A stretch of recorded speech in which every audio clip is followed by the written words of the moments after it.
बात को समझिए, पार्टी को चलाने वाला सबसे ऊंचा पद होता है प्रधान महासचिव फरजान खान। पार्टी को धूमिल करने के लिए, पार्टी की छवि को बर्बाद करने के लिए फरजान खान का नाम लिया जा रहा है। तो फेस ऑफ द पार्टी को कहा जाता है, प्रवक्ता को mirror of the party, face of the party कहा जाता है।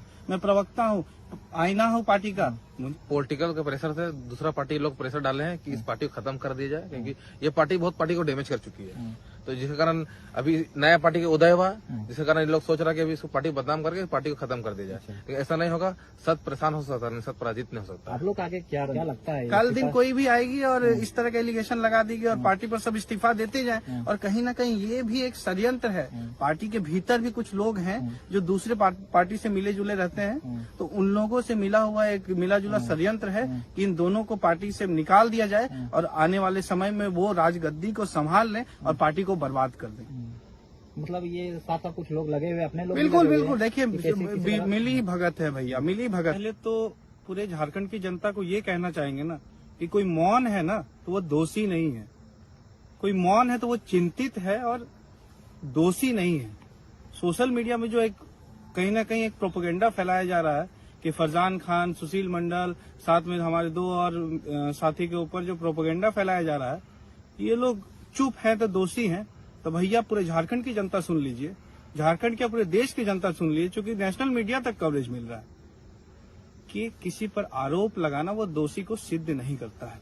अब पूरे मामले को हम विस्तार से सुन लीजिए, क्योंकि काफी गंभीर आरोप लगाए जा रहे हैं। कहीं ना कहीं युवाओं के भविष्य के साथ ये खिलवाड़ है। आज जो युवा अपना सब कुछ निछावर करके एक राज्य के भीतर एक नया पॉलिटिक्स करने के लिए आए हैं, एक राज्य को नया दिशा देने के लिए आए हैं, उनके ऊपर इस तरह का गंभीर आरोप लगाना कहीं ना कहीं आने वाले पीढ़ी को भी एक डर पैदा करता है कि राजनीति में जाएं कैसे, वाई पॉलिटिक्स। अब पूरे प्रकरण पर आते हैं हम। लगभग आज से 4-5 दिन पूर्व एक अनजान व्यक्ति आता है और हमारे प्रधान महासचिव जो हैं पार्टी के, फरजान खान के पास वो व्यक्ति एक तस्वीर दिखाता है।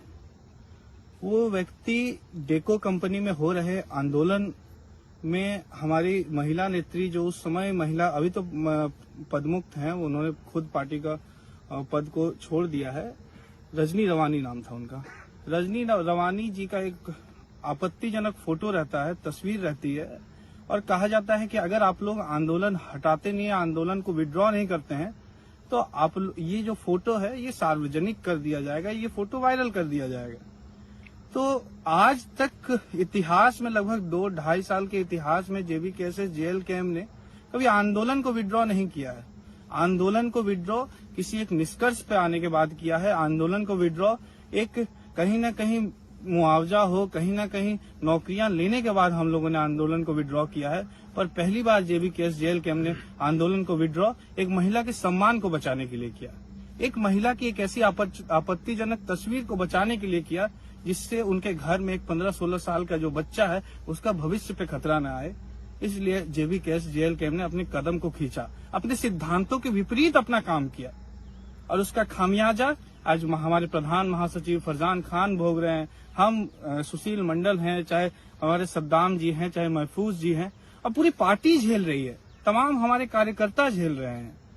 कहीं ना कहीं पूरा वाक्य इसी से जुड़ा है। अब इसके बाद होता क्या है कि रजनी जी फरजान जी के घर चली जाती है कि आंदोलन क्यों उठाया गया। और इस पूरे प्रकरण के बीच एक बहुत महत्वपूर्ण चीज ये है कि उस आंदोलन में कुछ आपराधिक तत्व भी मौजूद थे। वहां पर एक ऐसा व्यक्ति मौजूद था जिस पर कहीं ना कहीं हमको लगता है कि केस वगैरह सब कुछ था, वो अभी जेल में है वो व्यक्ति। तो उन सब चीजों की संलिप्तता जब पाई गई कि एक महिला का सम्मान का जब बात आया, तो JLKM ने आंदोलन को विड्रॉ किया। आंदोलन को विड्रॉ करने के बाद रजनी जी और उनके साथ एक और महिला थी, नाम लेना पसंद नहीं करूंगा क्योंकि सबका घर परिवार है, तो वो आती है फरजान जी के घर। तो देखिए, हम लोग राजनीति करते हैं लेकिन हमारा बैकग्राउंड जो है राजनीतिक परिवार नहीं है।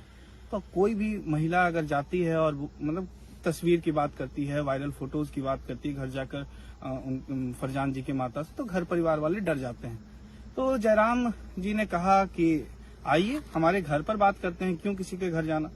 तो जब जयराम जी के घर में ऊपर बातें हुई, इन सब चीजों का जिक्र रजनी जी ने भी अपने वीडियो में किया है, रजनी दी ने भी अपने वीडियो पे किया है, अपने एफआईआर कॉपी में भी किया है कि सब कोई बैठते हैं एक रूम के अंदर।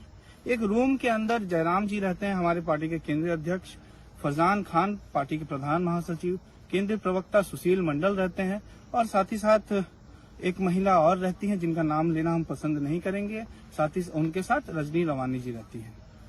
बातें होती है, तमाम जो भी मुद्दे थे, तमाम जो पिछले 2 दिन में जो घटित प्रकरण था, एक दिन में पिछले घटित जो घटनाएं थी, सब उनके सामने रख दिया गया। जब वो हमारे साथ बैठती हैं तो चूंकि तस्वीर का जिक्र होना, इन सब चीजों पर आपत्तिजनक चीजें थी, तो हमारे अध्यक्ष जी ने भी कहा कि इस रूम के बाहर जो भी इस रूम के अंदर बातें हो रही है, या तो हम लोग सब पुरुष हैं या तो हम लोग सब महिलाएं हैं। जेंडर इनइक्वालिटीज को हटाकर, जेंडर इक्वालिटीज, चूंकि शर्म लिहाज को भी कहीं ना कहीं आंख के पर्दे के नीचे रखना पड़ता है इन सब चीजों पर डिस्कशन करने के पहले। तो हम लोगों ने रूम के अंदर डिस्कशन किया और एक निष्कर्ष पर निकले कि जो हुआ नहीं हुआ महिला के सम्मान को बचाने के लिए किया गया, एक महिला के भविष्य को बचाने के लिए किया गया। तो पार्टी ने सही निर्णय लिया है और वो लोग वहां से चली जाती है। वो इसके बाद जो केस का जिक्र आता है ना, उस केस में वो जो कहती हैं कि सीढ़ी में, मतलब हम तो कहना ही पसंद नहीं करेंगे उस केस, चूंकि उन्होंने भी नहीं कहा है, कहना उनके बस की भी बात नहीं है, झूठ कहना सबके बस की बात नहीं है, उन्होंने भी नहीं कहा है। वो सीढ़ी से उतरते टाइम वो जो एफआईआर कॉपी है, उन्होंने लिखा कि हम लोगों ने, जो आप सब पूरी दुनिया जानती है, हम कहना, हम चूंकि हमारा वो जो आरोप पे लगा रही है वो आरोप बेबुनियाद है, बिल्कुल बेबुनियाद है। 0.01% भी उसमें सत्यता नहीं है और वो आरोप हमारे मुंह से निकल नहीं सकता भैया। पूरी झारखंड जानती है फरजान खान को और सुशील मंडल को। विधायक जी केंद्र के झारखंड के नेता है, उनके पास कितने लोग आते हैं आवास में डेली? 400 उन्होंने जिक्र किया है ना, सही कह रहे हैं हमारे फरजान जी, जो उन्होंने डेली 400-500 वहाँ लोग रहते हैं। और जिस दिन बात हुआ था उस टाइम वहाँ पर 70 से 75 लोग थे। वहाँ से कुछ नामचीन चेहरे थे, जो चतरा लोकसभा के प्रत्याशी दीपक कुमार जी थे, बरकट्टा विधानसभा प्रत्याशी छरिया प्रत्याशी के बेटा नरेंद्र बाबू थे, और राजा बाबू थे। सीढ़ी से 70-80 लोग थे और हम लोग तो बाकायदा विधायक जी के साथ ही बैठे थे, अंदर रूम में थे, हम लोग तो बाहर भी नहीं थे। और हम लोग जनता का समस्या सुन रहे थे। जब उतना लोग वहाँ पे भैया समझिए इस बात को, पॉलिटिकल समझिए इस बात को, समझिए पार्टी को चलाने वाला सबसे ऊंचा पद होता है प्रधान महासचिव फरजान खान। पार्टी को धूमिल करने के लिए, पार्टी की छवि को बर्बाद करने के लिए फरजान खान का नाम लिया जा रहा है। तो फेस ऑफ द पार्टी को कहा जाता है, प्रवक्ता को mirror of the party, face of the party कहा जाता है। मैं प्रवक्ता हूँ, आईना हूँ पार्टी का, मुझे मेरी छवि को धूमिल किया जा रहा है। चुनाव के टाइम कहीं ना कहीं इन लोगों को भी चुनाव लड़ने की मंशा थी और मैं इस केंद्रीय बोर्ड के मेंबर थे। हाँ, इसमें मैं संसदीय बोर्ड का मेंबर था। मतलब संसदीय बोर्ड जो टिकट डिसीजन का जो सुप्रीम बॉडी होता है पार्टी में, संसदीय बोर्ड होता है। तो टिकट नहीं मिला इनके, जो जिन्हें ये लड़ाना चाहते थे उन्हें नहीं मिला, इन्हें नहीं मिला, तो इनके समर्थकों वो खुद प्रत्याशी थी। हाँ, वो खुद प्रत्याशी थी, वो खुद प्रत्याशी थी। उस वक्त से ये टीस था कि आने वाले समय में बदला लिया जाएगा, मौका मिला तो बदला लिया जा रहा है। चलिए ठीक है, अभी हम देख रहे थे सोशल मीडिया में एफआईआर लॉन्च हो चुका है, तो अभी आप लोग के लगभग 10 धाराएं लगा चुके हैं। ऐसे धारा लगाए जो रजनी रवानी ने खुद उस समय आवेदन में जिक्र नहीं किए थे, पर धारा लग चुके हैं वो धारा। तो अभी आप लोग का क्या स्टैंड है? देखिए, वो पॉलिटिकल के प्रेशर से दूसरा पार्टी लोग प्रेशर डाले हैं कि इस पार्टी को खत्म कर दिया जाए, क्योंकि ये पार्टी बहुत पार्टी को डैमेज कर चुकी है। तो जिसके कारण अभी नया पार्टी का उदय हुआ, जिसके कारण लोग सोच रहा है कि अभी इसको पार्टी बदनाम करके पार्टी को खत्म कर दिया जाए। लेकिन ऐसा नहीं होगा, सत परेशान हो सकता है, सत पराजित नहीं हो सकता। आप लोग आगे क्या रणनीति है? आप लोग अभी तक उसमें, अगर आप लोग आज तक हम लोग मौन केवल इसलिए थे ना कि महिला का सम्मान का बात था। एक महिला के घर में 15 साल का बच्चा है ना, उसके भविष्य का बात था। आज हमारे लोकल घर परिवार में एक बच्चा का जब बड़ा हो जाएगा ना, तो उसकी माँ के ऊपर अगर किसी प्रकार का लालचन रहता है, उसकी शादी में भी बहुत तरह की तकलीफें आती हैं। केवल इसलिए हम और फरजान भाई शांत थे, पूरी पार्टी मौन थी। लेकिन जब हमारे भविष्य के साथ लोग खिलवाड़ करेंगे, हम क्यों चुप रहेंगे? आप लोग काउंटर केस अभी तक नहीं किए हैं?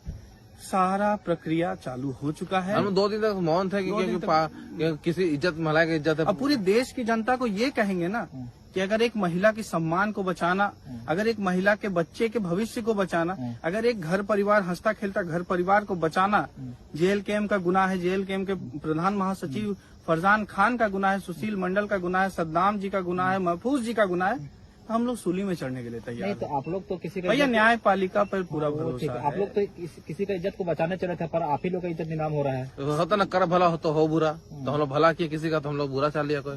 ये सिस्टम है, आप किसी भला कीजिए आपको बुरा ही करेगा। तो क्या कुछ कहिएगा झारखंड की जो झारखंड की है, जनता, वो झारखंड बहुत की जनता देखिए, दो गुमराह नहीं हो, ये फेक है। देखिए, वो तो एक एप्लीकेशन के थ्रू आप लोग इतना न्यूज बना दिए थे, इतना न्यूज में अफवाह उड़ गए थे, धारा भी नहीं लगा अरे था। एक और चीज, सबसे महत्वपूर्ण चीज, जो यूट्यूबर का जो एक गैंग है ना, जो चुनाव के बाद डीएक्टिवेट हो गया था, और बैंक सब फिर निकल हाँ, गया है। वो उनको मतलब चुनाव के बाद हमें लगा था कि बरसाती मेंढक है, ढक गए, इन्होंने फिर से मौका मिल गया है। तो उन पर भी एक संगीन केस किया जाएगा कि भैया जब हाँ, आरोप लोग सिद्ध आरोप नहीं लगा हुआ, रहा है। भैया एक दो आपका यूट्यूब चैनल ऐसा था ना जिसमें सलाखों के पीछे हम दोनों को रख दिया गया है, आगे जयराम जी मिलने आ रहे हैं। मतलब क्या ही कहें, इस मतलब कहीं ना कहीं हमें पूरा भरोसा है भारत के लोकतंत्र के तीसरे स्तंभ जुडिशियरी पे, न्यायपालिका पे पूरा भरोसा है कि हम लोगों के ऊपर 0.1% का भी आंच नहीं आएगा, क्योंकि हमारी गलती है ही नहीं। हम लोगों ने एक परिवार को बचाया है, हम लोगों ने एक हंसता खेलता परिवार को बचाने के लिए, एक बच्चे के भविष्य को बचाने के लिए। और सबसे महत्वपूर्ण चीज है ना कि हम लोग उभरता हुआ पार्टी है, हमारे पास महिलाओं की संख्या काफी कम है। तो आज अगर किसी एक महिला पर लालछन लगेगा ना, तो उसका भाई, उसका पति, उसका देवर, उसका ससुर उसे घर से नहीं निकलने देगा। इसको बात को भी समझना पड़ेगा। और बाकी झारखंड की जनता जानती है कि फरजान खान का चरित्र क्या है, सुशील मंडल का चरित्र क्या है। हम लोग मतलब क्या ही हम लोग कहें इस मामले पर ना, मतलब बयान देना भी हम लोग के लिए शर्मनाक लग रहा है। अच्छा, कुछ लोग सोशल मीडिया में अफवाह उड़ रहा है कि सुशील मंडल और फरजान खान को इस्तीफा दे देना चाहिए पार्टी से। तो क्या लगता है कल दिन कोई भी आएगी और इस तरह का एलिगेशन लगा देगी और पार्टी पर सब इस्तीफा देते जाएं। और कहीं ना कहीं ये भी एक षड्यंत्र है। पार्टी के भीतर भी कुछ लोग हैं जो दूसरे पार्टी से मिले जुले रहते हैं, तो उन लोगों से मिला हुआ एक मिला जुला षड्यंत्र है कि इन दोनों को पार्टी से निकाल दिया जाए और आने वाले समय में वो राजगद्दी को संभाल लें और पार्टी को बर्बाद कर दें। मतलब ये साथ साथ कुछ लोग लगे हुए, अपने लोग बिल्कुल लगे हुए बिल्कुल, हैं देखिए कि कैसी मिली भगत है भैया, मिली भगत है। विपक्ष के बड़े बड़े नेताओं का प्रेशर है यहाँ पर। छोटा सा केस में कोई एक्यूज का कोई गलती नहीं, 0.1% का भी इन्वॉल्वमेंट नहीं। तो कहीं ना कहीं विपक्ष के बड़े बड़े नेताओं का इन्वॉल्वमेंट है। हमारे पार्टी के भी कुछ लोग इसमें इन्वॉल्व होंगे, क्योंकि बस झारखंड की जनता से ये अनुरोध करेंगे, जिस प्रकार उन्होंने 2-2.5 साल तक आंख बंद करके भरोसा दिया है हम लोगों के ऊपर, 11.5 लाख वोट दिया है, तो बस ये आज भरोसा। अपने पार्टी के लोगों को क्या कहना चाहेंगे जो आपके साथ खड़े हैं या रहना चाहते हैं? बिल्कुल उन्हें केवल ये संदेश देंगे कि एक औरत का सम्मान बचाने के लिए जेल कैंप कल भी आगे था, आज भी आगे है और आगे रहेगा। बस